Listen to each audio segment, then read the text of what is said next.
Seed cycling is the practice of eating specific seeds at certain points in your menstrual cycle to help promote the healthy balance of estrogen and progesterone to regulate cycles, increase fertility, and ease PMS symptoms and other symptoms as a result of hormonal imbalance.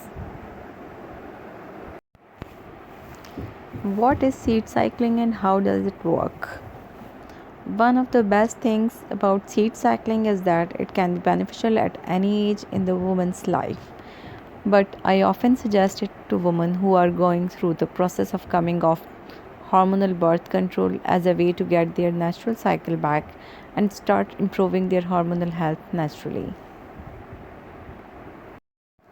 I remember listening to an hour-long podcast on seed cycling for fertility, and they never explained exactly how to do it. So frustrating. So I decided that if I was going to try it with what limited guidance was available, I would do it with the spirit of mindfulness. So the procedure is when your periods arrives, eat 1 or 2 tablespoons of freshly ground flax seeds and raw pumpkin seeds through day 14. These seeds can help naturally increase your estrogen while also providing fiber to support healthy estrogen metabolism.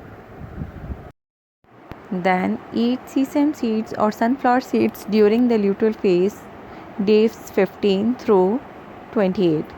Following ovulation or on day 15 of your cycle, eat 1 or 2 tablespoons of fresh ground sunflower and sesame seeds. The second half of your cycle is your luteal phase, when your progesterone level risk and peak progesterone is hormone that is responsible for easing unwanted PMS symptoms. Hope you will like this information. Thank you for watching. Goodbye.